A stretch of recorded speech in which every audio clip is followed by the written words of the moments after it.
Welcome to Hood Champion Boxing and Sports. In boxing, you find a way to win or you find a way to lose. Hey, is Jai Opetaia picking up where Usyk left off at Cruiserweight?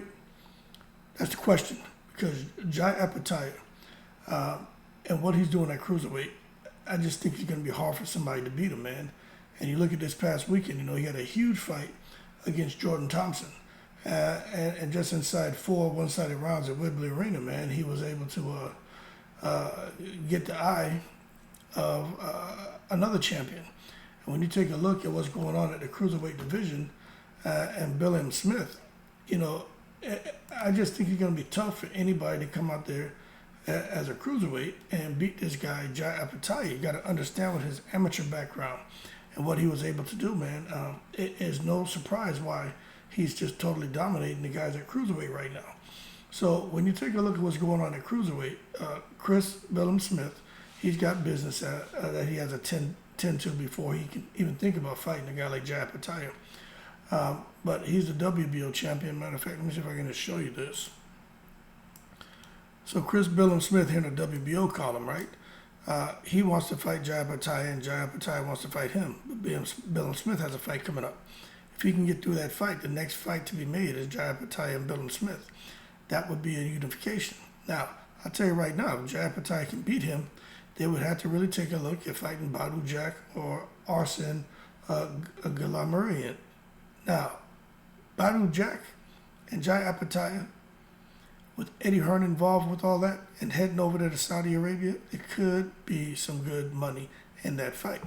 Because now Badou Jack's in a position where he's fighting for a unification bout where he could possibly end up with 3 of the 4 belts at Cruiserweight and could go on and fight for an undisputed distinction at Cruiserweight if he can beat Jai Opetaia. But I think with Badou Jack in his advanced age, especially with the damage he took when he fought that guy, was it Marcus Brown or whatever his name was? And they banged him up really bad and had that deep cut in his forehead. I'm just not so sure how much Badou Jack has left in the tank. But that being said, this guy, Jai Opetaia, for those who don't know who he is, hey, take a look at him, man.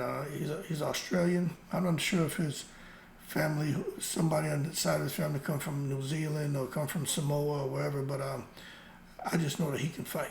And he's been fighting for a long time. But that being said, put him on your radar, start to follow him, because he may be the next guy to become undisputed at Cruiserweight. And he may decide to put on another 10 or 15 pounds. And if he's got that Samoan blood in him, which I think he does, it shouldn't be hard for this man to get up to damn 230, 240 pounds. Okay? Now, a couple interesting facts about Jai Opetaia for those people who, don't really know. I'm just going to go ahead and show you. When you think about a guy like Jai Opetaia, 23 wins, 18 KOs. Okay, he's standing about 6'2", 6'3", 76-inch reach. So that's pretty impressive, man. A 78% KO ratio. So he can fight, and he's a big boy, man. We just have to wait and see what Eddie Hearn decides to do with him, because he's making noise. That being said, keep your eye out on him. Understand what this man is about, because he, at this point in time, they're pegging him to be the next Usyk at Cruiserweight. And at Cruiserweight, when guys become undisputed, David Haye, Evander Holyfield, that's a huge accomplishment. Cruiserweight's one of those divisions that are slept on because it just doesn't have the huge names there and the activity that one would want. But at the end of the day, when guys start unifying and becoming undisputed, that's a problem. And that gets attention, and that's huge. So let's see if he can do it, how far he can go. That being said, y'all keep cool. Shout out to the veterans, all 7 continents. I'm in the breeze.